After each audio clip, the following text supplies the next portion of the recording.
The wind howled through the ruins like a cry from the grave. In the ashes of a torched cabin, a young widow knelt, her baby wrapped in the last shred of warmth she had left, her husband gone, her home destroyed. The townsfolk turned their backs. In silent shame, she waited there, starving, freezing, not for help, but for death.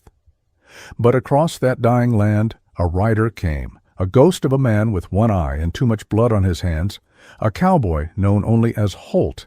He didn't believe in mercy, didn't believe in second chances, until he found her.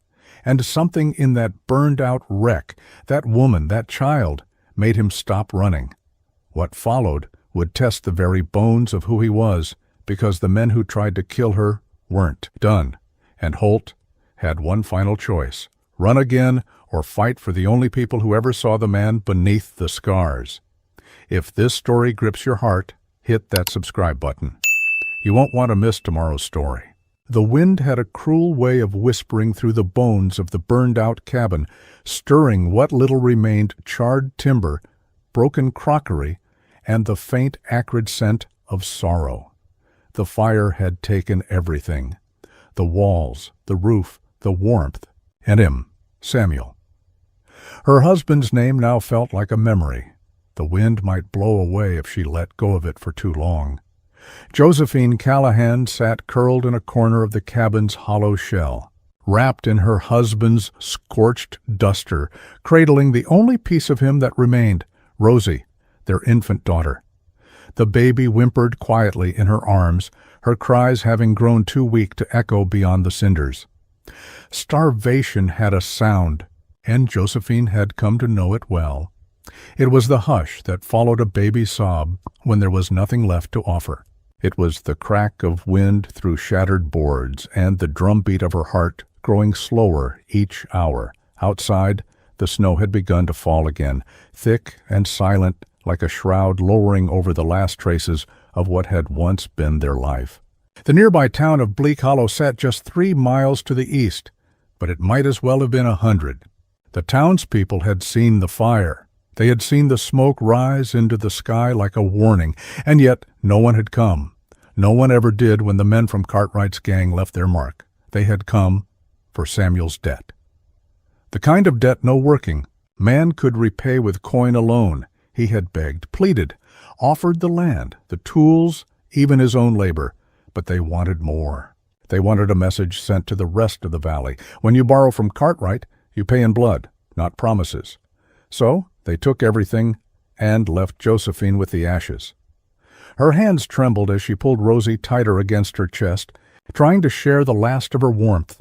A lullaby hummed from cracked lips, barely audible, above the wind. Sleep now, my sweet girl. Mama's here. Mama's here. The lullaby faltered. Her voice broke. She had tried to ration what little they had salvaged, some dried apples that hadn't burned, half a tin of flour buried in the cellar. But 3 days had passed, and now there was nothing left but cold and the cruel clarity that came with it. She'd wrapped Rosie in what blankets she could find. Knowing the truth she dared not speak. Babies didn't survive nights like this, not even in their mother's arms. Josephine leaned her head back against the splintered beam and closed her eyes. Just for a moment, just enough to rest, just enough to a sound. She sat upright, heart thudding, eyes wide. At first she thought it was the wind again, but no, there it was, a soft creak, the crunch of snow beneath boots, deliberate, slow. She shifted Rosie gently to her shoulder and reached for the rusted shotgun Samuel had kept behind the hearth. It wasn't loaded, it wasn't even functional. But in that moment, it didn't matter. "Who's there?" she called out, her voice rasping in the icy air. No answer. Then came a figure, tall, draped in a snow-dusted coat the color of old leather, with a wide-brimmed hat pulled low and a rifle slung across his back. His face was mostly shadow, save for one detail, a black patch covering where his right eye should have been. Josephine's grip tightened on the shotgun. "Back away," she warned. "I swear, I'll shoot." The man raised his hand slowly, unthreatening. "Don't reckon that thing fires any more," he said, his voice low and rough like gravel under a wagon wheel. "Don't mean I won't try," she snapped, her body trembling, not from fear, but exhaustion. He nodded once, acknowledging her spirit, then took a cautious step forward. The light caught his face then, revealing a jagged scar that ran from his temple to the edge of the eye patch. He looked like a man stitched together by violence and time. "You got a name?" she asked, the barrel still wavering in her grip. "Holt," he said simply. "Just Holt." "You with Cartwright?" he snorted. "If I were, you'd already be dead." Josephine didn't answer, but her body slumped slightly. The adrenaline was running out. "What do you want?" she asked. "Not much," he said, glancing around at the ruins. "But I figure you want a fire, maybe some food, a roof." His eyes met hers, his one good eye at least, and for a flicker of a second something passed between them. Recognition, perhaps. Not of each other, but of suffering. Of what it meant to keep breathing when all you really wanted was to stop. Josephine's arms tightened around Rosie. "I don't trust strangers," she said. Holt's jaw flexed. "Good, don't trust 'em, but I ain't leaving you. And that baby to die in this place," she said nothing. "You can follow me or stay here and freeze. Ain't much more to it." He turned then slow and deliberate and started walking toward the woods. The snow thickened around him as he went, until he looked like a ghost, fading into the trees. Josephine stared after him for a long moment, her breath clouding in the air. Then Rosie whimpered, soft, faint, and Josephine made a choice. She stood, bundled the baby closer, and followed the trail of boot prints into the forest. Snow hissed against the coals of the ruined hearth, a whisper of death slinking through the broken timbers. Miriam Calloway sat curled in a corner, her shawl wrapped tight around her baby, their breaths shallow, matching the silence of the ashes. The walls had long collapsed, but the blackened bones of the cabin still clung to the earth, like they didn't know how to let go. The baby whimpered, just once, too weak to cry. Miriam pressed her lips to her daughter's forehead, still warm, but fading. The last of her milk had dried up 3 days ago. Then, hooves. At first, she thought she'd imagined them, a trick of a brain unhinged by hunger and grief, but they grew louder, crunching over frost and wood splinters. Her heart began to pound. She reached for the broken shotgun that lay useless. Nearby, barrel warped from the fire, trigger gone. She could barely lift it. Still, she held it like a blade as the rider approached. He came from the north, haloed by snow and smoke, a shadow mounted on a broad-chested horse. Long duster coat, wide-brimmed hat rimed with frost, a rifle strapped across his back. And when he dismounted, she saw the black patch over his left eye. He paused just outside the ruin, saying nothing, the wind tugging at his coat. One glance. At the wreckage, the infant in her arms, and the makeshift weapon trembling in her hand, told him everything. "You aim to shoot me with that?" His voice was low, gravel-thick. "Western Plains, maybe Wyoming." "You'd best hope I come closer." "I'll do it," she said, though her voice cracked on the words. His one good eye didn't blink.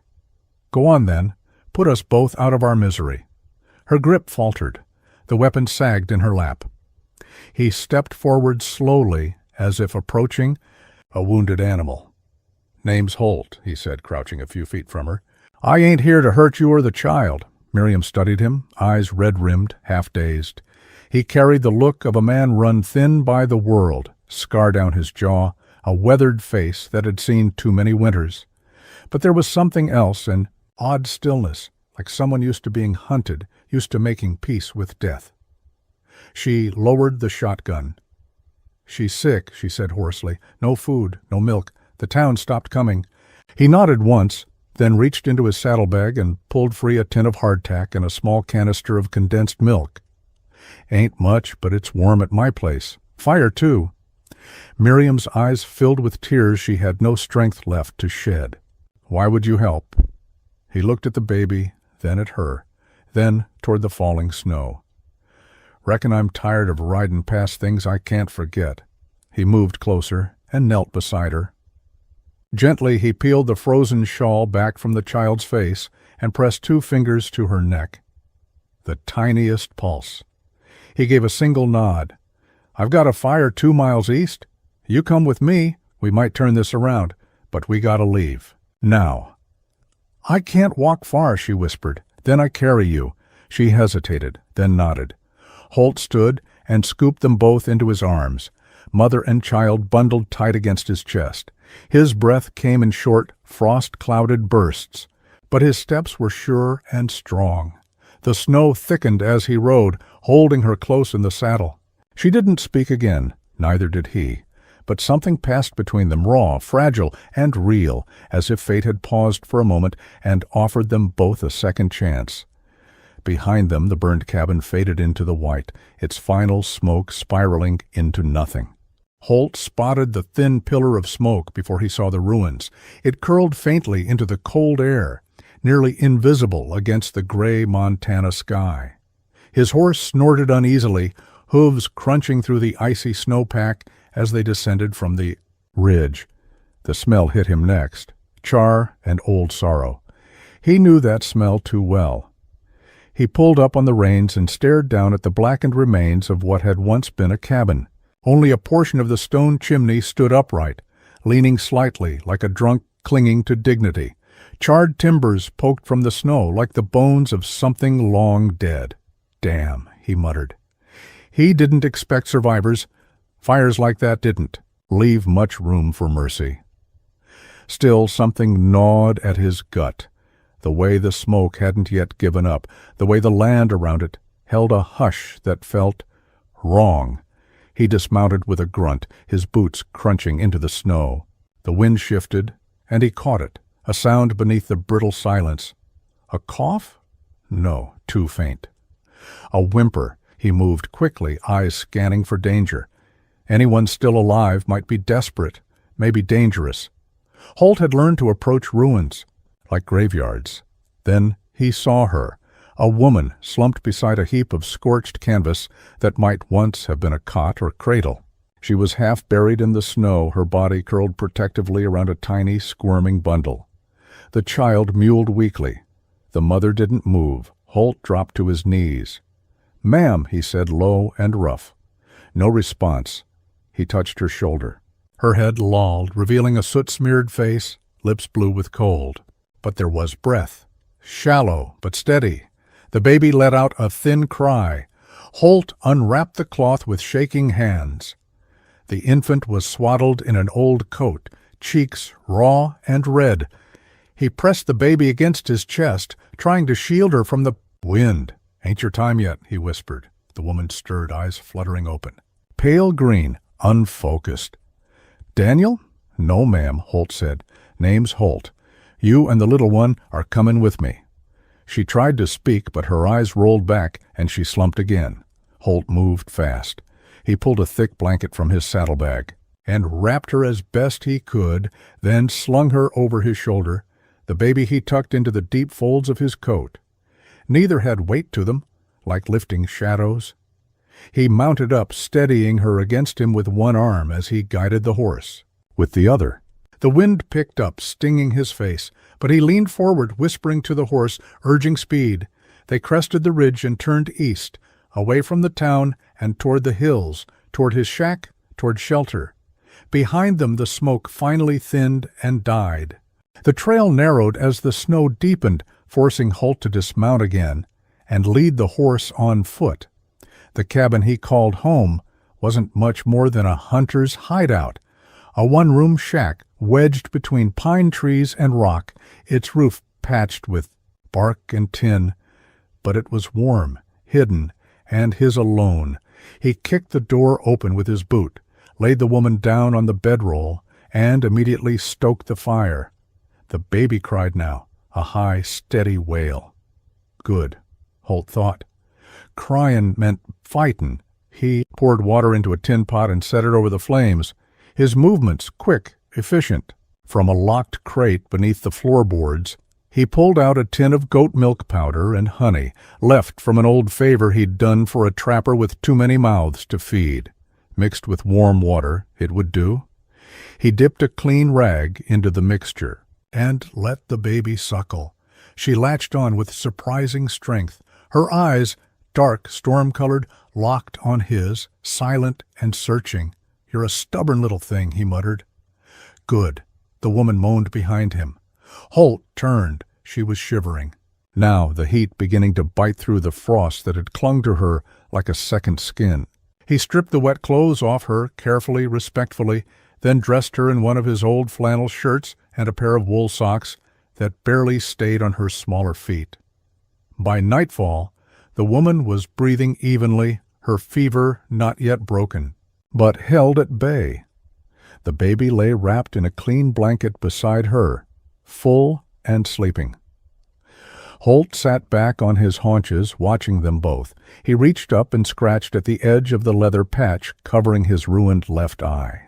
The skin around it ached, not from pain but from memory. "Didn't come here looking to be anyone's savior," he said aloud, mostly to himself. "Ain't been that kind of man in a long while." But no one answered. The fire popped softly, and the baby stirred. Outside, the wind howled through the trees like a thing grieving, and Holt knew that something had changed. He just didn't know how far that change would reach. Not yet.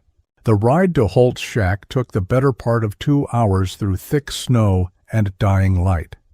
The mule's breath fogged the air, and Holt kept glancing over his shoulder as if half expecting the devil himself to appear on their trail. The woman, Mara, drifted in and out of consciousness, her baby nestled inside his thick buffalo coat, pressed to his chest where she could feel his heartbeat. The infant's skin was still cold, but her faint cries told Holt there was fight in her yet. He reached the shack just as night settled over the mountain, the sky going dark and cruelly quiet.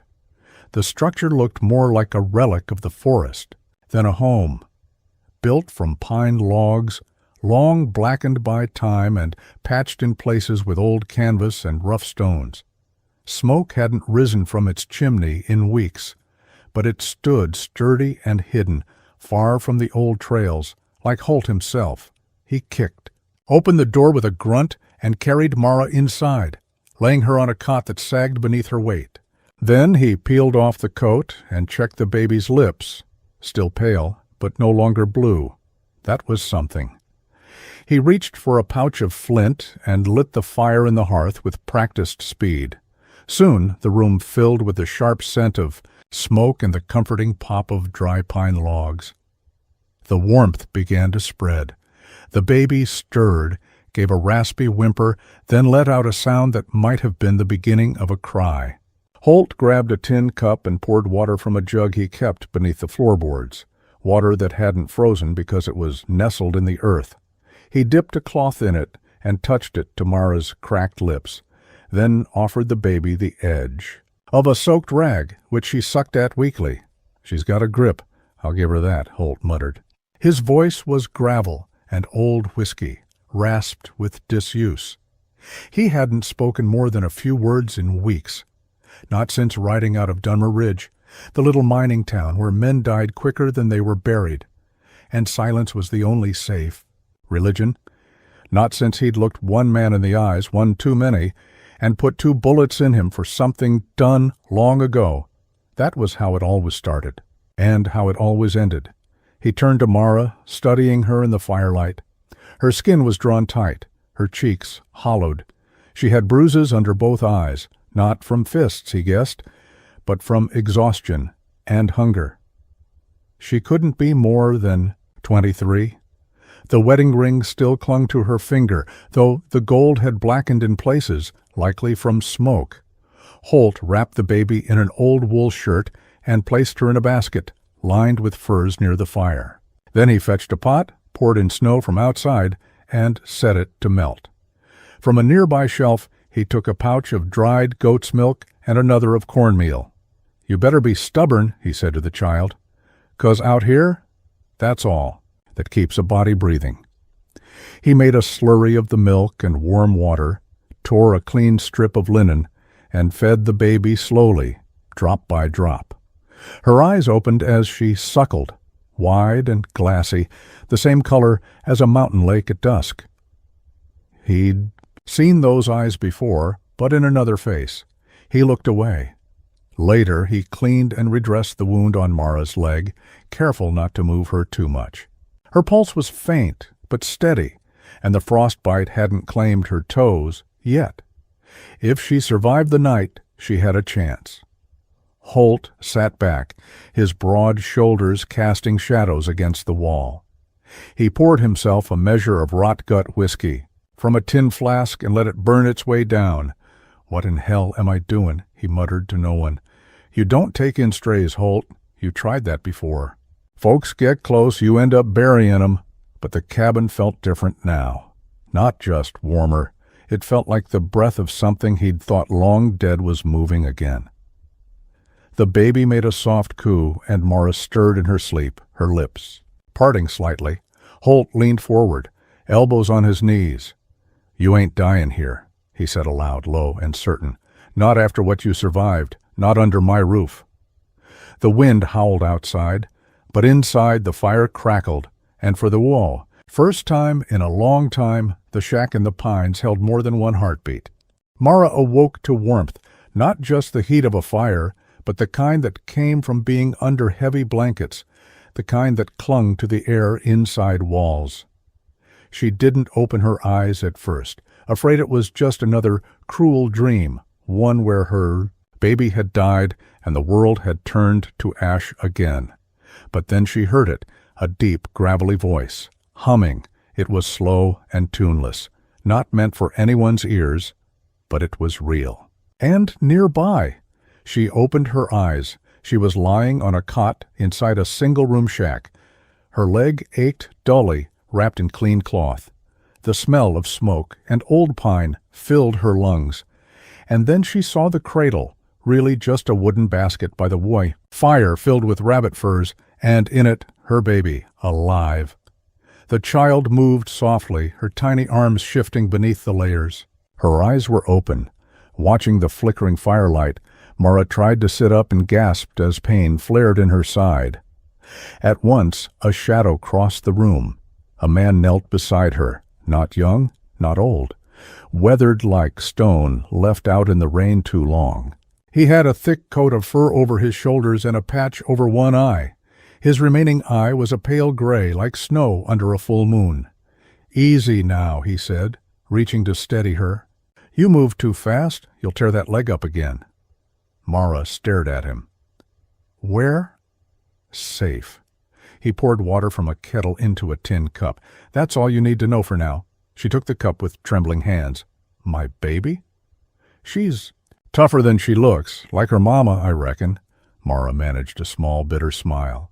"We don't even have a name." The man tilted his head. "Don't believe that? I haven't picked one. My husband and I argued about it, said we'd decide after she was born." Her voice cracked. "He didn't make it. The man said nothing for a long moment. The fire popped." "I call her Birdie in my head," Mara said softly, "'cause she chirps, even when she's hungry." "That's a good name," he said, almost gruffly. "She looks like she'll sing. One day." Mara studied him. "You got a name?" "Holt. That a first or a last? It's what I got left." She let that be. She recognized a man who didn't offer more than he was willing, the kind who'd lived through things he didn't speak of. Mara sipped the water slowly. "How did you find us?" "Smoke from the fire. Your place was still smoldering. Thought maybe it was blacktail bandits or snow squatters burning an old house for warmth." Her throat tightened. "They burned it down while we were in it. We were asleep. My husband owed money, I think. He never said. But they came one night. I hid under the floorboards, took my daughter with me." Her voice trembled. "He didn't hide. He tried to stop them." Holt's jaw tightened. "They see you?" "No," she swallowed. "I stayed hidden until morning. But after the fire, nobody would help. Not the church, not the townspeople. I think they were scared, Mum, or ashamed. I tried walking toward the ridge, didn't get far." "You got farther than most," Holt said. "You didn't lie down and die." "That counts for something," silence returned. "The kind of silence that grows between two people who both carry ghosts."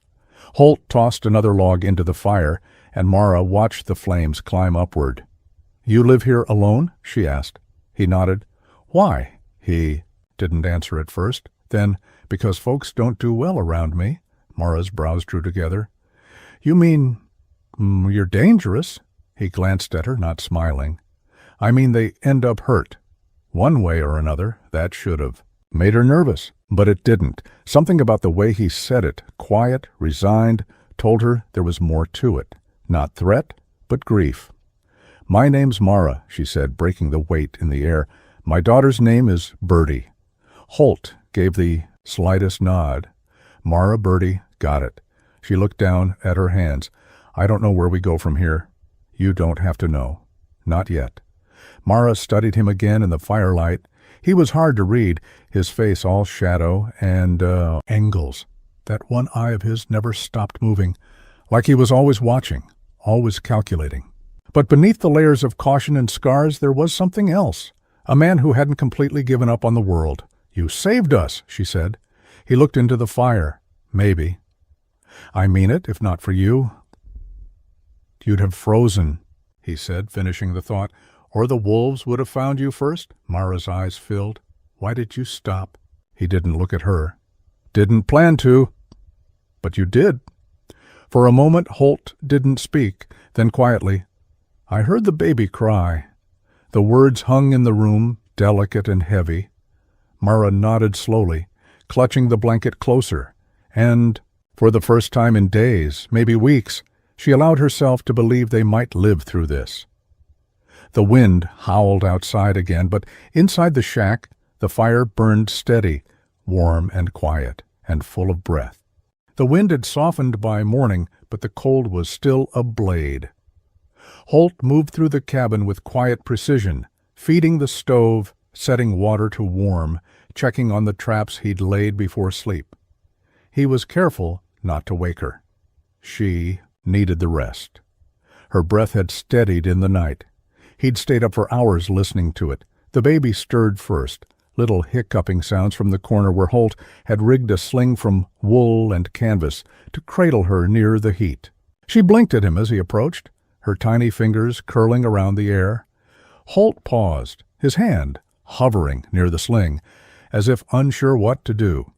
"You want something, Squirt?" he muttered. She stared up at him like she understood, like she expected something from him he didn't know how to give. He made her a bottle with warmed milk and honey, the way he remembered his sister doing it when he was still a boy. He tested the warmth on his wrist. It had been over 30 years since he'd done anything like that. Then, with surprising gentleness, he offered it to the child. She latched on immediately, drinking greedily. "You got fight," he said, almost to himself. Behind him, a rustle. He turned to see her, the widow, half risen from the bed, one hand braced against the wall, the other pressed to her ribs. "You're up too soon," he said gruffly. "Lie down." She didn't listen. "Where's Emma?" Her voice was ragged. "Dry." Holt shifted just enough for her to see the baby feeding in his arms. "Fine," Harry said. "Hungry little thing." The woman nodded once, then winced. "Thank you," she murmured, lowering herself slowly back to the bed. "For everything." He gave a half grunt, half nod, like he didn't know what to do with gratitude. Didn't do it for thanks. She turned her face toward the firelight, closing her eyes. "Doesn't mean you don't deserve it." He didn't answer. The quiet stretched long between them, broken only by the soft suckling of the baby and the crackle of the fire. Her name was Claire.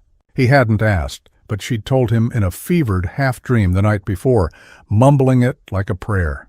Claire Dawson, widow of Matthew Dawson, schoolteacher debtor, good man, bad luck.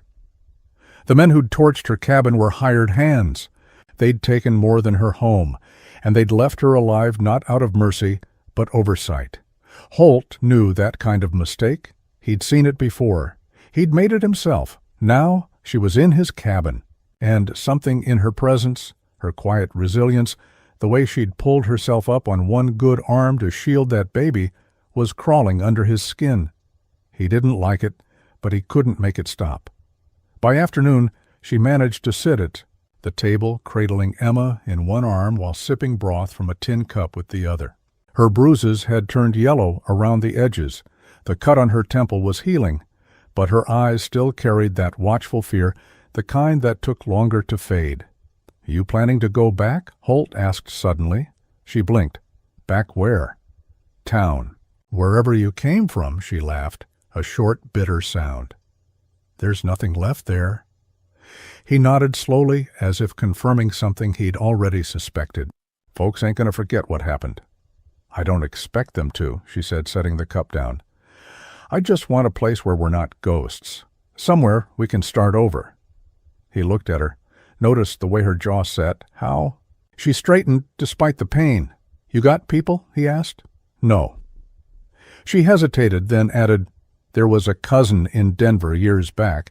I doubt he's still alive, or that he'd want to help, even if he is." Holt leaned back, arms crossed over his chest. "Then what's the plan?" "I didn't have one," she said. "Not until you found us." That truth sat between them like a third person at the table. Holt stood and moved to the stove. He stirred the pot of beans, added a pinch of salt. "I can get you to Fort Ellison," he said after a moment. 2 days' ride. There's a mission house there, run by women, nuns, I think. They take you in."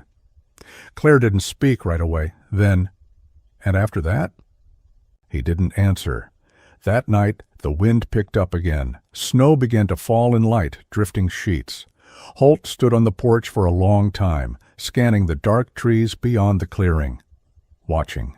The tracks from the baby sling had faded by now. The broken branch he had stepped on 2 days ago was buried under powder.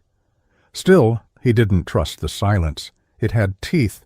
He hadn't told Claire what he'd seen 3 nights earlier. A rider, distant, backlit by moonlight at the far ridge. Not moving toward them, just watching. He hadn't seen him again since, but he knew better than to think that meant anything. Back inside, Claire had fallen asleep again, Emma nestled in the crook of her arm. The firelight played across their faces. Holt watched them for a long moment, then sat at the edge of the hearth, his back to the flame, eyes on the door. 15 years he'd spent avoiding anything like this. Connections, people, responsibility. But it had found him anyway, bundled in the snow, carried in the arms of a woman too stubborn to die. He rested a hand on the rifle propped against his knee. Outside, the snow thickened. Somewhere in the distance, a branch snapped. He didn't move, just watched, waited. The past was always patient. The snow had blanketed the valley by dawn, erasing every trail, every track, every scar. The cabin looked peaceful beneath it, smoke curling from the chimney, frost on the windows, quiet as a painting. But Holt's eyes didn't see beauty. They saw concealment, camouflage, ambush. He'd barely slept. Something wasn't right. Claire stirred late, the way wounded things did when healing finally took hold. She looked better. Color in her cheeks, the lines of pain around her eyes, softened. Emma had taken to sleeping through half the night now, nestled warm beside her mother in the big bed Holt had cleared off. "You don't eat, do you?" Claire said quietly, watching him from across the table. Holt looked up from where he sat, cleaning his rifle. "I eat." "When?" He ignored the question, focused instead on the barrel. "You sleep better?" "Mostly. No dreams last night." She paused. That was a gift. Silence stretched, broken only by the click of metal, the hush of cloth against steel. Finally, Claire said, "You always listen like that." "Like what? Like you're waiting for the world to end?" Holt's eye flicked up. He didn't smile, but there was something close to it in the corner of his mouth. "World's ended before. Never heard it knock first," she nodded, accepting the answer for what it was. "You think they're still looking?" Holt didn't answer right away. He laid the rifle flat across his lap, checked the chamber. "I saw a rider 3 nights back. Could have been nothing. But I doubt it." Her fingers gripped the mug tighter. "Then we should go." Storm made the roads impassable. 2 more days like this, and maybe we can ride. But if they're out there, they're not moving fast either. Claire looked toward the baby, asleep in the sling Holt had rigged above the stove for warmth. She won't survive a chase." "Won't have to," Holt said. Claire glanced at him then. Really looked, the scar across his cheek. The way his left eye always focused on the horizon, while the empty patch on the right side of his face stayed hidden beneath the brim of his hat. She didn't flinch. She never had. "What's your name?" she asked suddenly. He blinked. "Told." No, you told me what people call you. I meant your name." He hesitated. "Holt," he said again. "Holt McCrae." "Is Holt your first name?" "Used to be." She smiled faintly. "You always answer questions like a knife fight." He actually chuckled, low, rough. "You always ask 'em like a preacher?" Claire reached for the kettle and poured him a cup. "I ask like someone who wants to know the man risking his life for her." That silenced him, not because it surprised him, but because part of him knew he wanted her to know. He took the coffee, sipped once. It was too bitter. He didn't care. "I was a ranger once," he said, voice low. "Out of Abilene, before the war, before I lost the eye." She said nothing, waiting. "Did some things. Saw worse. Afterward, I drifted. Couldn't wear the badge anymore. Couldn't look people in the eye and pretend I still believed in justice." Claire studied him carefully. "So you ran?" He didn't answer. "I did too," she whispered. "When Matt got into debt, I begged him to leave. Run north, start over. He said no, he believed people could still be reasoned with, that they'd show mercy." Holt shook his head slowly. "Good man, sounds like." "He was," she said, voice breaking slightly, "and it got him killed." A long pause hung between them. She sipped her coffee. He stared at the door. Outside something shifted, a whisper of movement too deliberate to be wind. Holt was on his feet in one motion, rifle in hand, stepping silently to the window. He peeled back the curtain an inch. Two men on horseback, broad hats, heavy coats, rifles slung low. They weren't approaching fast, just moving along the tree line, scanning. One of them pointed toward the cabin. "They found us," Holt said. Claire was already moving, gathering Emma, wrapping her in layers. "We have to go." "No," Holt said. "We make a stand. There are two of them. You can't take both." "You're right," he said, stepping to the cabinet and pulling out a second rifle, the one he'd repaired after finding her. "That's why I'm not going to try alone." She stared at him. "I haven't shot in years." "Good. That means you won't be cocky." He handed her the rifle. "You're not aiming to kill, just delay. I'll take the east window. You stay here and fire if they try to rush. 2 good shots and they'll think twice." Claire nodded, hand steady despite her eyes flashing fear. Holt took position near the side window, heart thudding once, then settling. The same rhythm he'd known before every fight, every bloodletting. This time it felt different. This time he was defending something worth bleeding for. The cold made the cabin groan, old timbers adjusting like restless bones. Outside, snow muffled every sound, except the rhythm of hooves crunching slowly closer. Claire crouched behind the table, Emma nestled in a basket beneath a heavy fur, her tiny breath fogging the wool in soft bursts.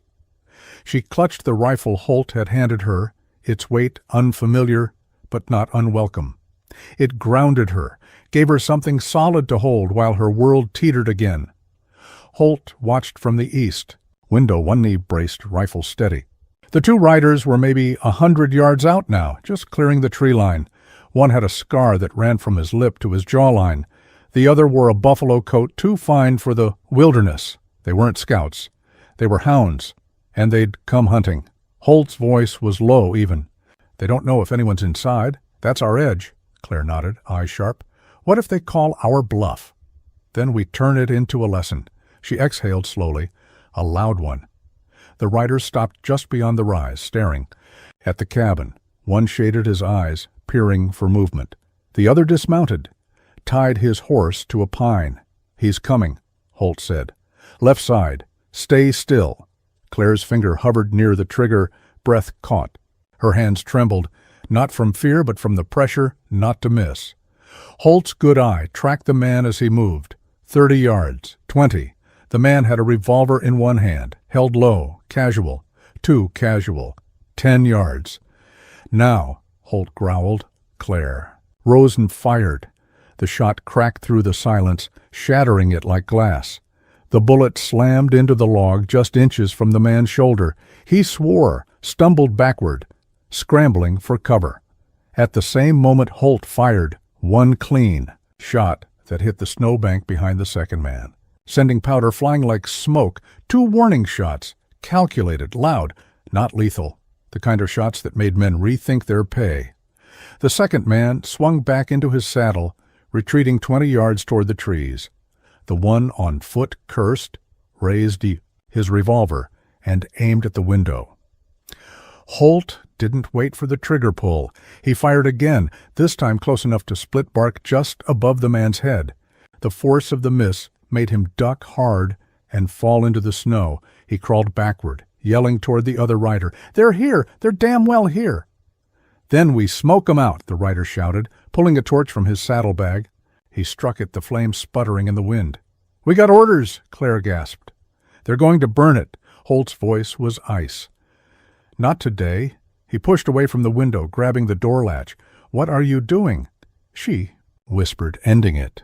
Before she could stop him, he was through the door, rifle raised, feet barely making sound across the frozen ground. The rider with the torch spotted him too late. Holt fired once, striking the man's arm. The torch dropped into the snow, extinguished. With a hiss, the horse reared and bolted, vanishing into the trees. The wounded man screamed, grabbing at his elbow. "Damn you!" His partner tried to draw, but Holt had already closed the distance. He hit the man with the butt of the rifle, sending him sprawling. Claire stood frozen at the doorway, heart hammering. Emma stirred beneath the furs but didn't cry. Holt stood over the 2 men, rifle lowered but ready. "You come back," he growled. "You won't be crawling away." The man with the wounded arm spat blood into the snow. "You think you can stop Bannister?" Holt's voice dropped. "I ain't trying to stop him. I'm trying to delay him long enough to get her clear." "Then you're already dead," the man hissed. Holt raised the rifle again. "Might be. But I'll make sure I'm the ghost he fears most." The 2 men didn't wait for more. They hobbled toward the tree line, one limping, the other clutching his bleeding arm. Neither looked back. Claire met Holt halfway as he returned, his breath hard, face pale but firm. "You didn't kill them." "No," he said. "Better they limp home and tell the rest what waits." She nodded, grateful and afraid all at once. "How long do you think that'll buy us?" 2 days. 3, if luck's good. And after that? Holt looked past her, toward the cabin, the child, the warmth he hadn't known he missed. "Then we ride." Claire touched his arm. "We'll ride together." For a long second he said nothing. Then he nodded, just once. Inside, Emma stirred. Again. Holt glanced toward her, something soft flickering in his eye before hardening again to steel. The storm had broken, but the war was just beginning. By morning the sun hung low and bitter behind clouds the color of old ash. Holt packed with practiced hands, quiet, efficient, unhurried. But the air in the cabin had changed. It wasn't just the cold creeping through the seams, it was the knowing they weren't safe anymore. Not even here. Claire held Emma against her chest, swaying gently, humming something soft and half-remembered. The baby had slept through the gunfire, but now she clung tighter to her mother, as if she too sensed the shift. "I never thanked you," Claire said. "You don't owe me thanks," Holt replied without looking up. "You just owe that little one a future," she smiled faintly. "Still, you didn't have to help us. Could have kept writing." He cinched the saddlebag shut. "Could have, but I didn't." Their eyes met, a quiet moment stretching between 2 people bound not by past or promise, but by choice. Holt set the pack by the door, then pulled out a folded piece of parchment. A map, hand-drawn, edges worn. He laid it on the table. "Here," he said, pointing to a jagged line of peaks. "There's an old hunting trail through Coldwater Pass. Snow's heavy, but it's less watched. Leads to the Bitterroot Valley. There's folks there who don't ask questions and don't sell secrets. Claire leaned in, studying the terrain. How far? 3 days' hard ride. 4 with the baby. Will she make it? Holt glanced at Emma. She'll make it if we do. Claire bit her lip. And what if Bannister sends more men? Better men? They'll find empty tracks by the time they get here. Holt's voice was calm, but the tension in his jaw betrayed the pressure pressing down on him. She reached across the table, laying her hand over his. We'll make it, the 3 of us. For a second Holt didn't move. Then, slowly, his fingers curled around hers, a rough hand, scarred and calloused, clasping one that had known fire and sorrow. Time we ride, he said. They moved quickly. Holt saddled the old roan mare, securing Emma's fur-lined sling across Claire's chest, and then adjusting the packs. He carried a second revolver now, tucked into his belt opposite the first. Claire had her rifle, the one Holt had taught her to load and fire with calm hands and steady breath. When they stepped outside, the forest greeted them with silence, deep, watchful silence. The world had shifted overnight. By noon, they'd cleared the ridge above the cabin. Holt paused, glancing back once. The little house lay nestled in snow and pine, smoke still curling faintly from its chimney. Claire turned, sensing his gaze. You leaving something behind? He shook his head. Not any more. The trail north was narrow, twisting through pines and over frozen creeks. Holt rode ahead, breaking the path. Claire followed, Emma warm and tucked close, her breath soft against her mother's collarbone. By evening they'd reached a sheltered glade where wind couldn't find them. Holt built a small fire, just enough to boil water and warm their fingers. Claire fed Emma from a goatskin pouch of milk sweetened with honey and oats. The baby's eyelids fluttered, her fingers curling in contentment. Claire watched Holt across the flames. He sat with his back to a tree, hat low, the rifle never far. You were someone important once, weren't you? She asked. He didn't answer right away. The fire popped. Once, he said. What happened? Holt didn't look up. World got smaller. I didn't, Claire nodded, understanding more than he knew. They tried to make me small, too. After Daniel died. Said I couldn't manage the homestead alone. Said I'd come crawling back to town. Then they burned what little I had left. You didn't crawl, Holt said. No, she agreed. I didn't. For a moment only the fire spoke. Then Holt added, voice low, You shouldn't have had to survive it alone. Claire looked at him across the glow. I didn't, not anymore. Their eyes held again, longer this time. There was something in Holt's gaze she hadn't seen before. Not fear, not pity. Something like hope, wrapped in flint and gunpowder. That night, as the fire burned low and snow began to drift, Holt kept watch while Claire and Emma slept. He sat with the rifle across his lap, his one good eye scanning the trees. He wasn't just guarding them. He was guarding the first peace he'd felt in 20 years. And if Bannister's men came again, they'd have to bleed for every inch of it. The second day on the trail brought deeper snow and a silence that pressed in on them like a weight. The forest narrowed, and the mountains rose higher around the pair as if the land itself was closing in, testing their resolve. Holt rode with his coat collar up, his breath curling in small clouds that quickly vanished into the cold. Claire sat behind him on the roan, Emma nestled between them in the sling, protected by their combined warmth. The baby dozed often, her tiny hands twitching, now and then beneath the furs. Claire kept one arm wrapped tight across her daughter, the other holding on to Holt's belt as the horse picked its way carefully over the snow-bound trail. Never realized how quiet the world could be, she said softly. Holt grunted. It ain't quiet. You just have to know what to listen for. What do you hear? Too much, and not enough. They passed a broken pine where something large had clawed bark from the trunk.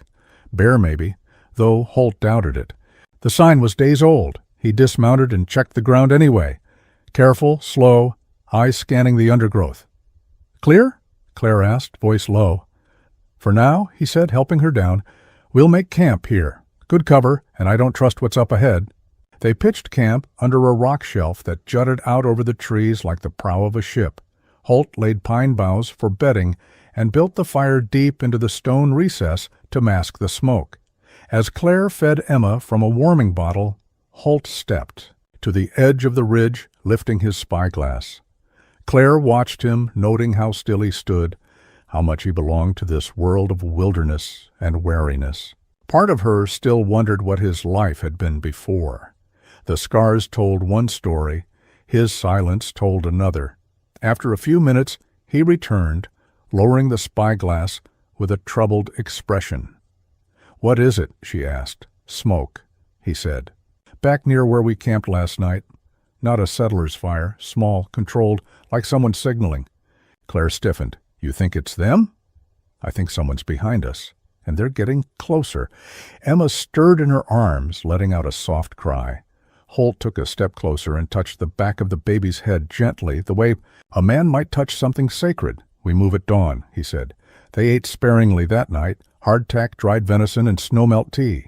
As darkness closed in, Holt made a perimeter around the camp with pine needles and tiny bells, a trick he hadn't used in years, but which his hands remembered perfectly. He barely slept.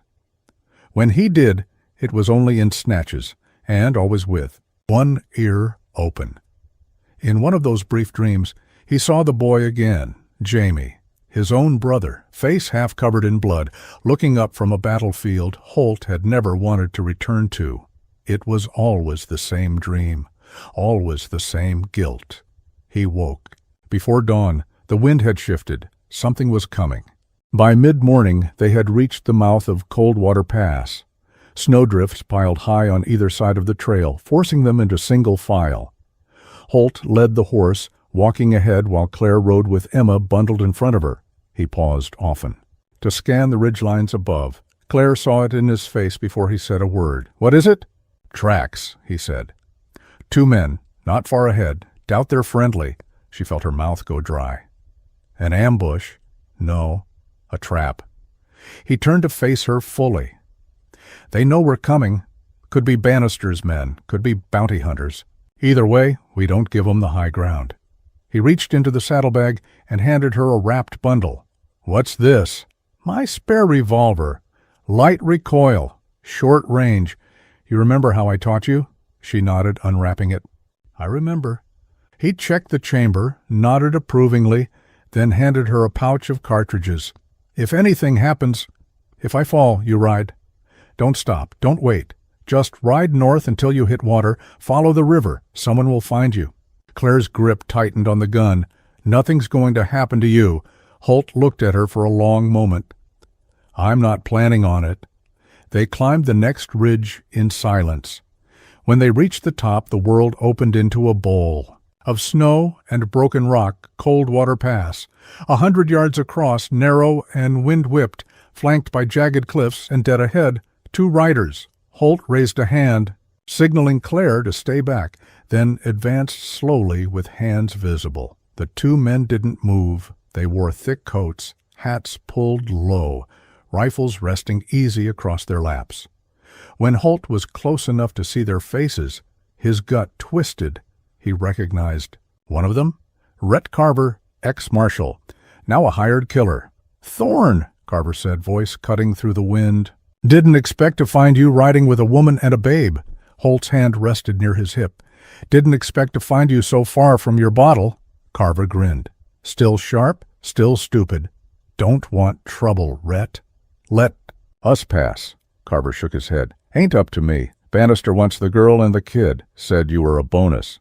The other man raised his rifle, but Holt was already moving. He dropped to a crouch, drew, and fired once. The second man pitched sideways off his horse. Carver's bullet missed high, splintering rock.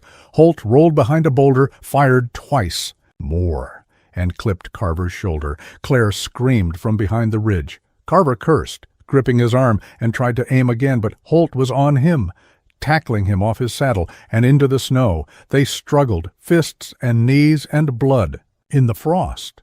Holt's vision blurred from a blow to the jaw, but he got his hand on Carver's gun, twisted, and fired once into the man's gut. Carver collapsed, gasping. "You think this saves her?" he wheezed. "Bannister—" "Don't stop." Holt stood over him, breathing hard. "Then he'll die tired." He limped back to Claire, blood on his lip and snow crusting his coat. Claire looked him over, panic in her eyes. "You're hurt?" He waved it off. "Not bad. One got away." "Then we keep moving." He nodded, helping her back into the saddle. As they rode into the heart of the pass, snow began to fall, thick and heavy, like the land itself was trying to cover their trail. They didn't speak. There was nothing left to say, only the cold and the road ahead. By the time they reached the far end of Coldwater Pass, the sky had turned an ashen gray, the kind of color Holt didn't trust. The kind that meant snow was coming, and not the lazy kind either, the kind that could swallow a man whole if he wasn't careful. Claire sat hunched in the saddle, her arms wrapped protectively around Emma. The baby had grown quieter with each mile, her tiny face barely peeking out from under the layers of cloth Holt had wrapped her in.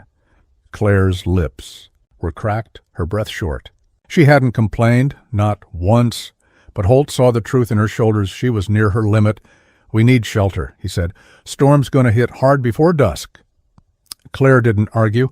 A mile beyond the pass, Holt found it, a collapsed line shack near a frozen stream, half its roof gone, the other half leaning into the wind like a man too tired to stand straight. But the walls still held, and the stone hearth hadn't crumbled. It would do. Holt set to work immediately, clearing debris, reinforcing the open wall with pine boughs, and stomping a trench through the snow to reach the stream. He shoveled out the hearth with an old skillet, built a fire from damp wood and slivers of dry bark pulled from the heart of fallen logs. Inside, Claire stripped off Emma's wet wrappings and held her close, rocking her gently as she warmed by the flame. Holt brought in snow melt to heat, then handed Claire a cracked tin cup filled with weak broth he'd made from venison scraps and dried herbs. She drank it gratefully, then passed it to Holt without a word. He drank too, though the taste was bitter and thin. The wind howled through the trees outside. Snow began falling harder, dense wind-driven flakes that clung to the pines and blanketed the mountains in silence. "You think he'll keep sending men?" Claire asked, her voice hoarse. Holt didn't answer at first. "He's too rich not to, and too scared not to." She looked at him. "Scared?" Holt nodded. "You and Emma are proof. Proof he burned that house.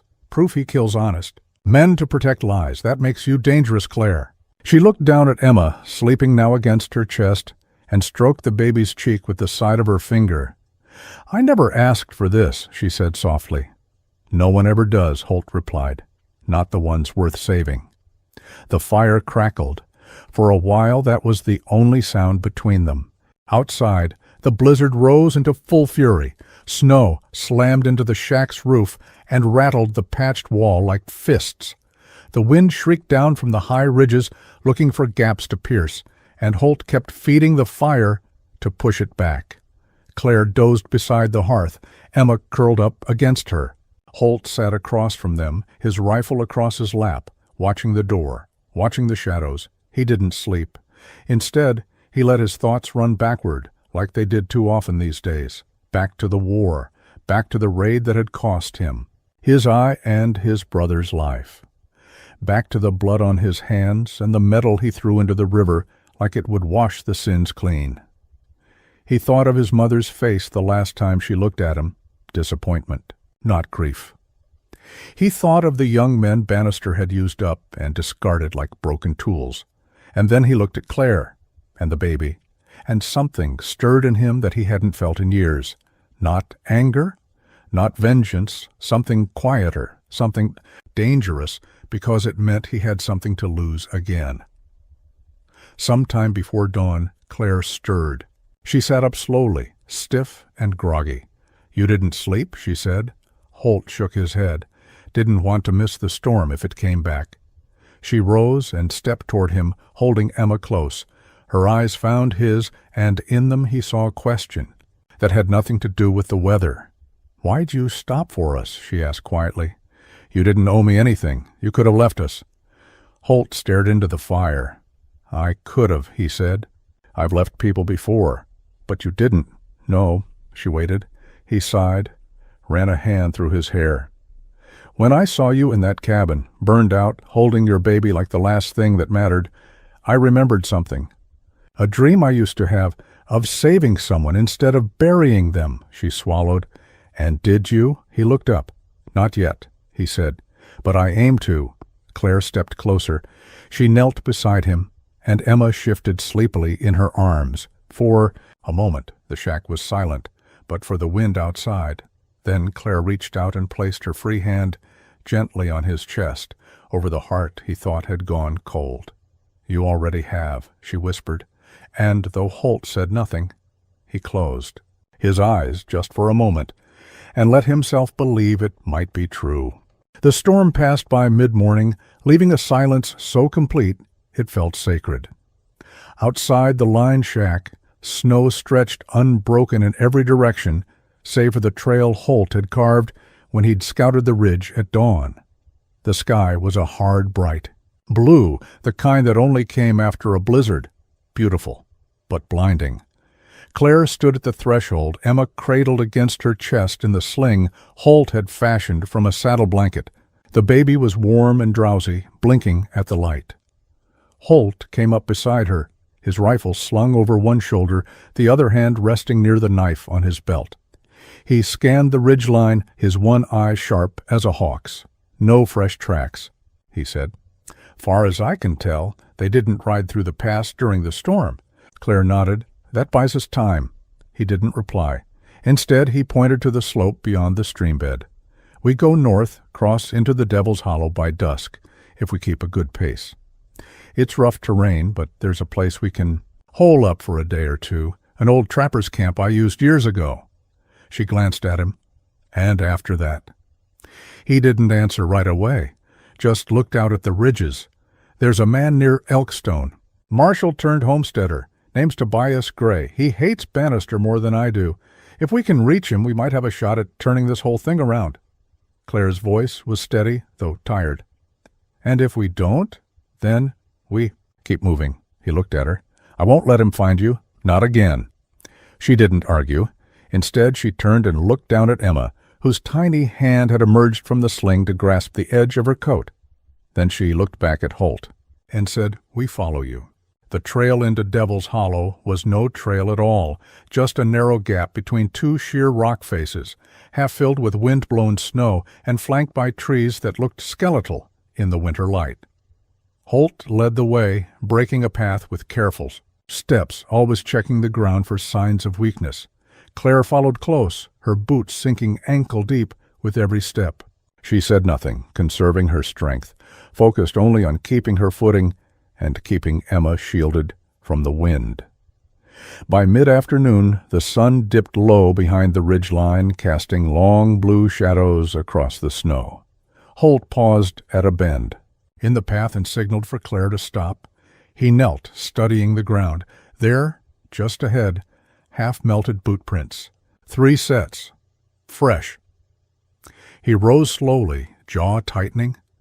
They were here. Claire's breath caught. How long ago? Hard to say. Maybe yesterday. Storm covered most of it, but not all. She shifted Emma's weight in the sling, trying to calm her rising fear. "You think they're still ahead?" "No," Holt said. "They didn't make camp here. Snow would have been disturbed. I'd say they kept riding south. Maybe thought we cut through the valley instead of the pass." Then, "We're safe?" He looked back at her. "We're not safe, Claire. We're just not caught yet." They made camp at dusk beside a partially frozen spring Holt remembered from years past. A rough stone shelter still stood nearby, 3 walls and a rusted tin roof, likely built by trappers decades ago. It wasn't warm, but it was dry. Holt built a fire just inside the opening, its smoke curling out beneath the roof and into the darkening sky. He used snow melt to heat a small pot of broth and dried rabbit meat, then handed the tin cup to Claire. She took it without a word, fed Emma, first with careful fingers, then drank herself. Her hands trembled slightly. "You're pushing too hard," he said. Claire managed a weak smile. "We don't exactly have the luxury of rest." He didn't argue, but later, while she and Emma dozed wrapped together under the blanket, Holt left the fire just long enough to scan the perimeter again. He circled the shelter with deliberate slowness, checking the tree line, marking the snowdrifts, watching the way the wind had shifted the surface. He saw nothing, and still, he didn't feel alone. He returned to the fire, crouching by the edge, where he could see both the shelter and the darkness beyond. He hadn't touched a bedroll since the storm. Sleep, when it came in minutes, never hours. Behind him, Emma made a soft noise, half cry, half murmur. Claire stirred and sat up slowly, blinking. "She's hungry again," she murmured, already reaching for the supplies Holt had tucked, near the fire. He handed them over without speaking. She looked at him, eyes shadowed but steady. "You trust this marshal, the one in Elkston?" "I trust he hates Bannister more than he loves peace and quiet. And he'll help us?" "If we make it that far," Holt said. "He might be our only chance." Claire nodded slowly. Then, after a pause, she added, "You saved us, Holt. You keep doing it." He shook his head. "Not yet. Saving means getting you out of this mess, not dragging you deeper." She looked down at her baby, now feeding peacefully. "I don't care how deep it gets. I'd rather fight with you than run with anyone else." That stopped him. He looked at her then, really looked, and something shifted behind that single haunted eye. He nodded, just once, and outside, in the silence between gusts of wind, a branch cracked under weight that did not belong to snow or storm, but the sound passed like a whisper, too distant to confirm, too close to ignore. They broke camp before sunrise. The air was sharp and biting, but the skies were clear. Holt had been quiet since the night before, quieter than usual, his movements efficient, his eye constantly scanning the horizon. Claire didn't ask what he'd heard in the dark. She'd seen the shift in him, felt it in the way he moved, with a coiled readiness. Whatever had passed beyond the trees had unsettled him, even if he wouldn't say it. They made good time through the northern edge of Devil's Hollow, following a frozen stream that curved through the rocks like a silver thread. Holt stayed. A dozen yards ahead, his boots making clean tracks that Claire carefully mirrored. Emma had slept through the cold night wrapped in every warm layer they had, but now stirred against Claire's chest, fussing softly. Claire rubbed her back in circles, whispering, "It's all right, sweetheart. We're moving again." By midday, they reached a narrow pass, not on any map, and Holt stopped at its mouth. "Elkstone's 2 days from here if the weather hold," he said, voice low. "But there's no cover past this point. Open ridges, shallow brush. Will be easy to spot." Claire looked past him, the landscape rising in snowy folds like frozen waves. "We go anyway?" "We have to," Holt said. "They'll expect us to hide. Moving fast may be our best chance." But as they stepped into the pass, something shifted in the air. A bird, a crow maybe, rose from a nearby tree, squawking as it took off. Holt's head snapped around. Too late, a shot rang out from the slope above. Snow exploded beside Holt's. "Boot! Down!" he shouted, grabbing Claire by the arm and pulling her behind a low outcrop. Another bullet whined past, missing by inches. Emma began to wail, her cries muffled by the sling, but urgent all the same. Claire shielded her, heart pounding. "How many?" Holt peered over the rock, eyes narrowed. "At least 2, one circling west, trying to flank." He looked at Claire. "You see that gulch to the left? Low ground near the line of pines?" She nodded, breath catching. "Ika. Want you to run for it. Crawl if you have to. Stay low." "No," she said, voice shaking. "Not without you." He shook his head. "I'll draw their fire. Meet you at the tree line. You can circle east from there. It's rough, but it connects back to the ridge leading to Elkstone." Claire's eyes filled, but she fought it. "Down. You better come." "I will." His voice was steady. "Take care of her." She kissed Emma's head once, then looked at Holt, memorizing the lines of his face. "Don't get killed." Holt gave a half-smile. Wouldn't dare. Then he rose from cover and fired 3 quick shots uphill, moving like a man with nothing left to lose. Claire crawled through the snow, teeth chattering, heart pounding with every foot she gained. Emma had gone quiet again, either soothed by her mother's warmth or silenced by fear. Claire couldn't tell. Above, another gunshot cracked. Then another, each. One sent adrenaline surging through her veins. She reached the trees at last, collapsed behind a pine, and turned back. But the ridge was out of sight. No movement, no sound, no Holt. She waited, clutching Emma so tightly the child began to fuss again. Minutes passed, stretching into long, breathless silence. Then, at last, she saw him. Holt emerged from the ridgeline, limping, his coat torn at the shoulder, blood spreading beneath it. But he was alive. He staggered to her side and collapsed. To one knee. "You're hit," she breathed. "Graze," he said, breath ragged. "Just toward the edge." Claire helped him sit, checking the wound. It was shallow but bleeding steadily. "They're dead?" she asked. "One is," he said. "The other turned tail. Might regroup, might not." He looked at her, blood on, his cheek snow in his beard. "We need to move. Won't be long before more come sniffing around." Claire nodded and helped him to his feet.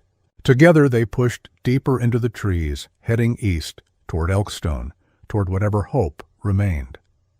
They made camp in a cave tucked behind a frozen waterfall, a spot Holt remembered from a winter long ago when he'd nearly frozen. To death in these very woods. The irony wasn't lost on him. Claire dressed his shoulder with strips from her underskirt and what little clean cloth remained. Emma slept between them, tucked in layers of fur and canvas. The fire crackled low, casting flickers of gold against the cave wall. "You saved us again," Claire said, breaking the silence. Holt winced as he adjusted his bandaged shoulder. "Didn't plan on getting shot doing it." She looked at him. "You knew they'd be waiting." He nodded once. "Figured they'd gamble on that pass. It's the only one that cuts travel time in half. I just didn't think they'd get ahead of us so fast." Claire's voice was quiet. "They want you more than they want me now." Holt didn't answer right away, then, softly, "Bannister doesn't let grudges die, and I gave him one hell of a reason to hold mine." She leaned back against the cave wall. "Then why keep helping us?" He looked at Emma, her tiny fingers curled around the edge of her blanket. "Because for the first time in a long while," he said, "someone matters more than my own damn past." Claire looked at him then, her expression unreadable in the eyehouse firelight, but her voice was sure. "You're not running anymore." "No," he said. "I'm not." Outside, wind stirred the pine boughs, but inside that cave, beneath layers of snow and years of regret, something warm had begun to grow. The morning came thick with silence, the kind that blanketed the mountains after a storm or a killing. Holt stood at the edge of the cave's mouth, the rising sun casting long shadows across the snow-blanketed trees. His injured shoulder ached like a curse, but he ignored it. Pain was an old friend. Claire stirred behind him, the sound of her breath. Mingling with the crackle of dying embers, Emma still slept, bundled deep in the furs. Holt watched the forest, scanning the pines, the ridgelines, the open banks near the streambed below. Something wasn't right. "Are they following?" Claire's voice was hushed, as if the trees might overhear. "Not yet," he said without turning. "But I'd bet silver we're not alone out here." They ate sparingly, hardtack soaked in boiled snow water, and broke camp within the hour. Holt's movements were stiff, but he never let Claire carry more than her share. She offered. He refused. They hiked north, following the elk trail that ran along the frozen creek. It was slow going with the snow deepening by the hour, and Emma's fussing grew more frequent. Claire bounced her gently, whispering soft words that were more comfort for herself than the child. Around midday, Holt paused at a narrow bend in the creek where the snow dipped unnaturally. He knelt, boot prints, fresh, wide gait, heavy heel. Not mine. He scanned the trail behind them, then the tree line ahead, then he spotted it. Faint. but clear enough for a man trained to notice ghosts. Another set of tracks, lighter. 2 men, not far. He stood and turned to Claire, his face carved from stone. "We've got company." By sundown, they'd pushed as far as they dared. The cabin they stumbled upon was long abandoned, little more than a single room with one wall collapsed in on itself, but the stone hearth still stood. Holt inspected it carefully before deciding. "It would do. We stay here tonight," he said. "No fire." Claire looked at him, surprised. "It's freezing. They'll be watching for smoke. A fire says we're close. No fire says we're ghosts." She nodded, not arguing, but her arms tightened around Emma. They sat close, the child between them, wrapped in furs sharing their body heat. The cold settled into their bones like a second skin. Holt leaned against the stable wall, rifle across his lap, eye on the doorway. "Tell me about Bannister," Claire said softly. "What did you do?" Holt didn't answer at first. Then, slowly, "He bought men like land. Used 'em up. Buried 'em when they got in the way. I used to be one of 'em." Claire blinked. "You worked for him?" "Worked. Killed. Delivered threats." "I was good at it," he said flatly. "One job went wrong. A rancher's boy got in the way. Wasn't supposed to be there. He didn't." "Finish the thought." Claire did. "You couldn't do it." He looked down at his gloved hands. "I did worse. I let it happen. Thought loyalty bought redemption. Turns out it just digs your grave slower." A long silence passed between them. Then Claire said, "You saved us. That matters now." He looked at her, really looked at her, for the first time in days. "Does it?" "Yes," she said, her voice unwavering. "Whatever you were, you're not that anymore." He didn't reply, but the tightness in his shoulders eased. Deep in the night, Holt's eye opened without reason. Instinct again. He rose silently, stepping past Claire and Emma, and moved to the broken wall. There, barely 30 feet from the tree line, he saw it. A figure, crouched, watching. Holt raised the rifle, slow and smooth. "Show yourself," he said into the darkness. No answer. But the figure didn't run either. Then, to his surprise, the man stood up. "Didn't come to fight," the stranger said, voice low but calm. "Came to talk." Moonlight touched the man's face. He wasn't dressed like Bannister's thugs. His coat was worn rawhide, his hat old cavalry issue. In his hand was a walking stick, not a weapon. "What are you?" Holt asked. "Messenger," the man said. "I was sent with terms." "Terms?" Holt's voice darkened. "Bannister knows where you are, knows the woman, the baby. He doesn't want a war in these woods. You hand them over, and he lets you walk away." Alive. Holt didn't lower the rifle. "And if I don't?" The man didn't blink. "Then this ends bloody. Not tonight, but soon. Bannister's men don't miss twice." "You tell Bannister," Holt said, "that if he wants them, he comes himself." "He will," the messenger said, "or someone just as mean." He turned to go, then paused. "Reckon you've changed, Holt, but the past don't forget, and it sure as hell don't forgive." With that, he disappeared into the trees. Holt stood still for a long time after. When he finally turned back, Claire was awake, watching him. "What was it?" "A bargain," he said grimly. "One I'll never take." The snow fell heavy the next morning, thick, wet flakes that softened the world and masked all sound. Holt tightened the sling on his shoulder, wincing as the weight of his pack settled into the bruises beneath. Claire adjusted Emma's wrap, checking her skin for any sign of cold. The child, resilient as ever, blinked up at her mother, curious but calm. They said little. The message Holt had received the night before didn't need repeating. They were out of time. "We make for Elkstone today," Holt said, eyeing the sky. "Storm's slowing. If we push hard, we can make the foothills by dusk." Claire didn't hesitate. "Lead the way." They moved like shadows through the woods. Holt stayed off the open trails, guiding them along animal paths and ridges too narrow for horses. He stopped often to scan their back trail, reading the snow like scripture. Claire didn't ask if they were being followed. She already knew the answer. An hour before noon they came upon a clearing ringed with tall firs. A crow called once, twice, then went silent. Holt raised his hand, motioning Claire to stop. Too quiet, he squinted toward the far tree line, a flash of movement. Then the crack of a rifle. Snow burst at his feet. "Down!" he barked. Claire dropped instantly, shielding Emma as she crawled behind a downed log. Holt ducked behind a rock outcrop and returned fire. 2 shots toward the muzzle flash in the trees. A cry followed, but not a fatal one. 3, maybe 4, he called to Claire. "They've been tracking us since the pass. What do we do?" Her voice was steady, even now. "We split," he said. "No. Listen, they'll chase me.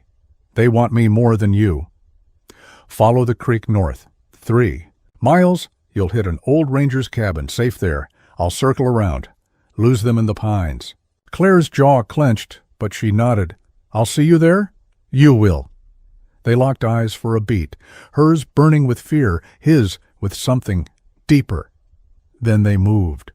Holt fired again, drawing their attention as Claire slipped away. Through the trees, Emma clutched close.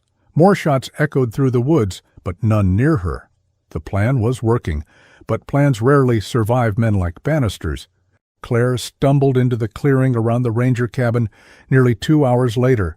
The small structure was gray and low to the ground, half buried in snow, but intact. She reached the door and nearly collapsed from relief. Emma was still sleeping, her breath warm against Claire's chest. Inside, the cabin was cold but secure.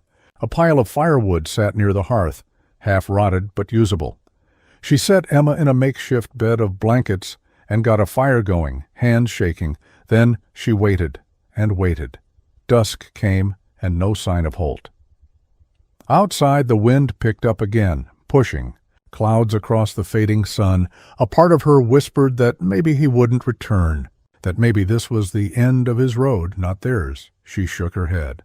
"No," she said aloud, "he's coming back." And just as the last light slipped from the sky, she heard it.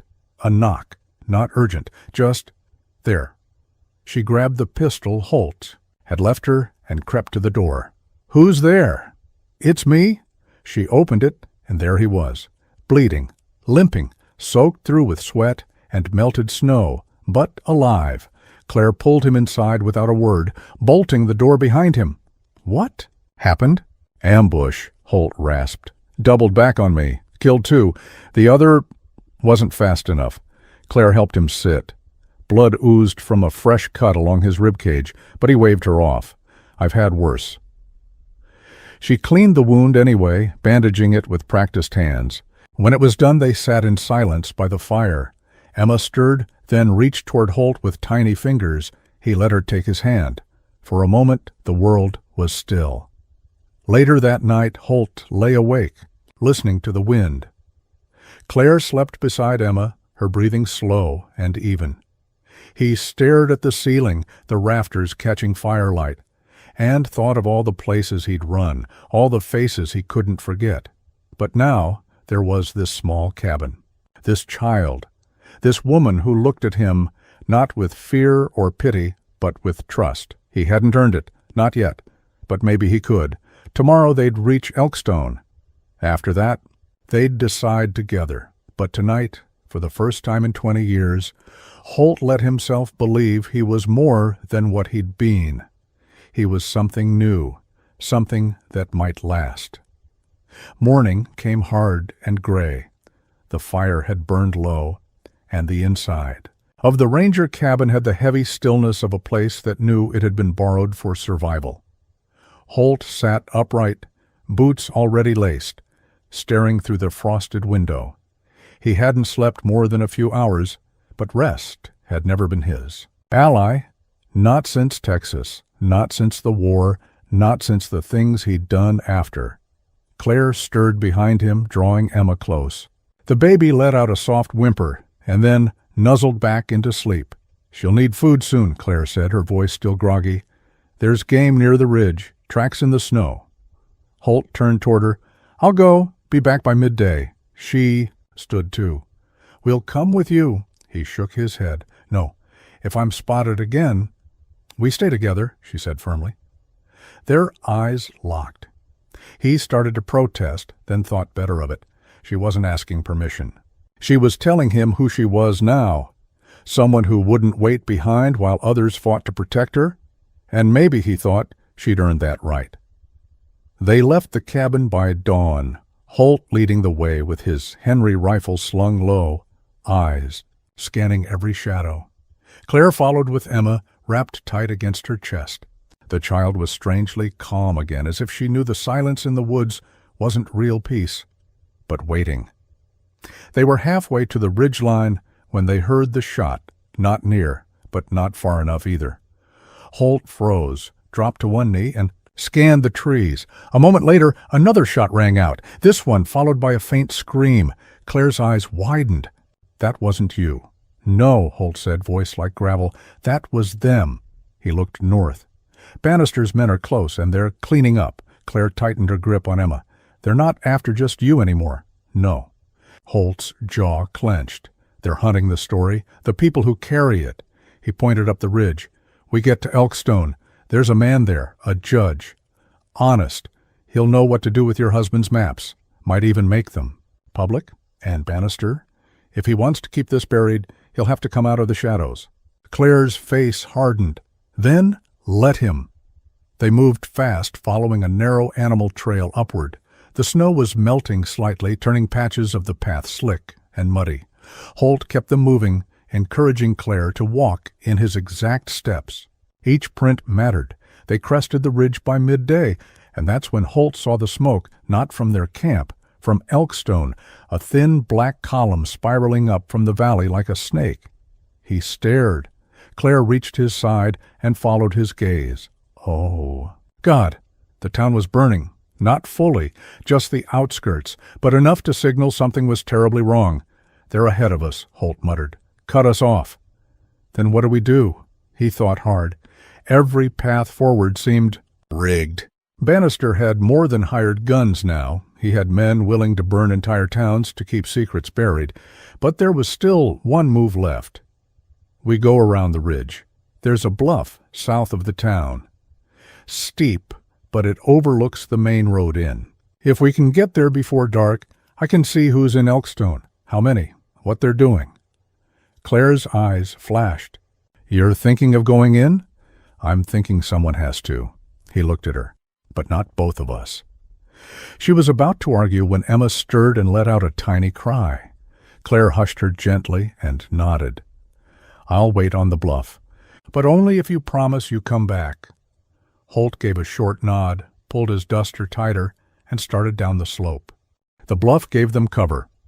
Claire set up a small camp behind a natural rock shelf, out of view from the valley. Emma napped, and Claire watched the town with a pair of old spy glasses Holt had kept in his saddlebag. She saw riders, 4 of them, armed, not lawmen. One had a gold-trimmed hat and a white vest. Her stomach turned. Bannister himself. She couldn't hear their words, but the posture, the arrogance, was unmistakable. He wasn't hiding anymore. He'd come to finish the job himself. She turned the lens toward the far edge of town and saw movement. A man, broad-shouldered, limping slightly, moving from shadow to shadow. Holt. He slipped behind the general store, vanished, reappeared near the old freight station, watching, listening. Then he disappeared again. The sun began to set. Emma fussed. Claire held her close. The world held its Zoe. Breath, then, just after dusk. Claire heard it. Gunfire, short bursts, not a full firefight. Precise. Then silence. She waited. Seconds felt like hours. Then a figure climbed the slope. Holt! He was breathing hard, his coat torn, blood on one arm, but he was alive. Claire rushed to meet him. "What happened?" "They weren't just looking for us," Holt said between breaths. "They were waiting for someone. Bannister's train, coming tomorrow, bringing men and lawyers. He's trying to buy the whole damn county." She stared at him. "Then we stop him." He looked at her with something like pride. "We will." And for the first time in days, they held each other not in fear, but in resolve. The storm broke just before sunrise. Cold rain fell over the Elkstone Valley, turning the ash-laced streets to rivers of gray mud.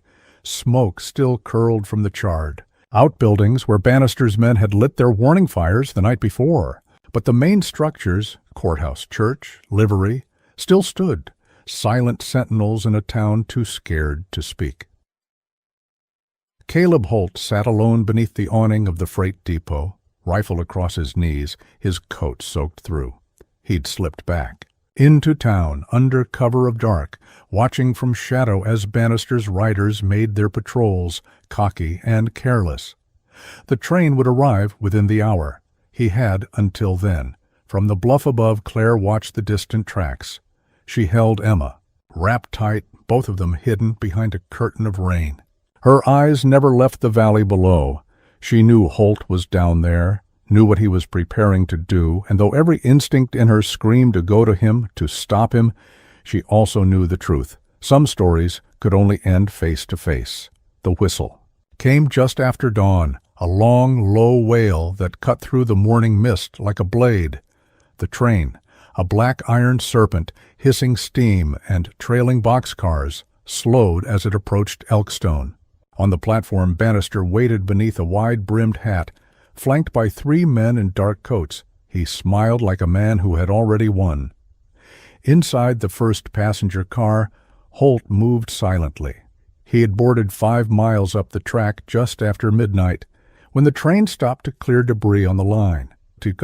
He'd waited in the shadows, then climbed aboard, unseen by the sleepy crew. Now, as the train eased into the station, he emerged, not as a ghost, not as a fugitive, but as the last man standing between justice and corruption. He stepped out onto the platform just as the brakes screeched and steam roared. Bannister turned, startled, and in that instant Holt saw something unexpected in his eyes. Recognition. "Caleb Holt," Bannister said slowly, like he was trying to summon a memory from deep in the recesses of a ledger. "I thought you were dead." "A mistake you keep making," Holt replied. Bannister's men reached for their weapons. Holt raised his rifle first. "No," he said, voice hard and low. "We're done with ambushes, with fire and shadow. We settle this now." The townsfolk began to gather, peeking from doorways and behind wagons, drawn by the confrontation. Bannister chuckled, but the sound didn't reach his eyes. "You think this ends with you, Cowboy? I've bought this place a dozen times over." "No," Holt said, stepping forward. "You burned it. There's a difference." He pulled a leather pouch from his coat and tossed it to the dirt at Bannister's feet. "The maps." Claire's husband's survey, proof of Bannister's scheme to reroute the rail line, dam the river, and starve out the neighboring settlements. "The governor will see them," Holt said. "So will the newspapers." "You think people care?" Bannister sneered. "You think anyone will believe a washed-up gunslinger and a half-frozen widow?" "They will," came a voice from the crowd. Claire stepped forward, Emma in her arms, her hair soaked with rain, but her gaze steady. "They'll believe me." The town fell silent. Claire lifted her chin. "My name is Claire Jennings. My husband was murdered because he stood for the truth, because he tried to stop this man from poisoning the land and stealing from honest people. I saw it. I lived it." She turned, eyes sweeping over the faces, watching from the shadows. "And so did all of you. You saw them ride in, saw what they did to the Jenkins farm, to the church, to the old widow who wouldn't sell her land." A murmur of guilt rippled through the crowd. Bannister shifted. Enough of this. But Holt raised his rifle again, this time not to aim, but to offer. "To anyone with a spine left," he said. "This man's time is over, but he'll keep coming unless we stand up." One by one, townsfolk stepped forward.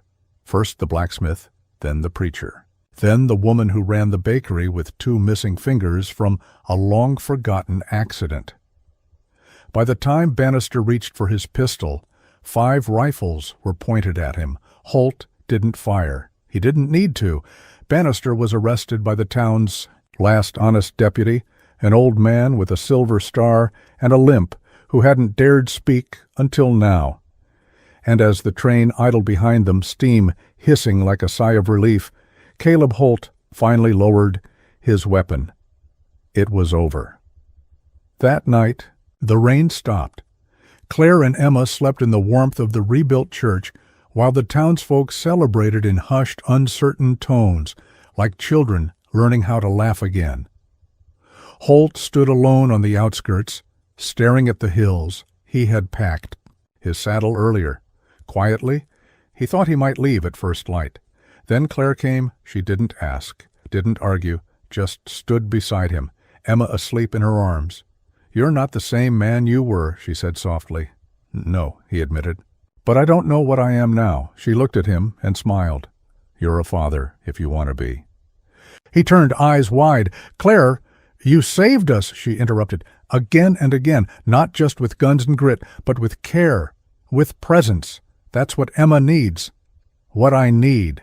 She held out her hand. No promises, no pressure, just a quiet invitation. He took it, and, for the first time in years, Caleb Holt let himself feel something he thought was long dead: hope.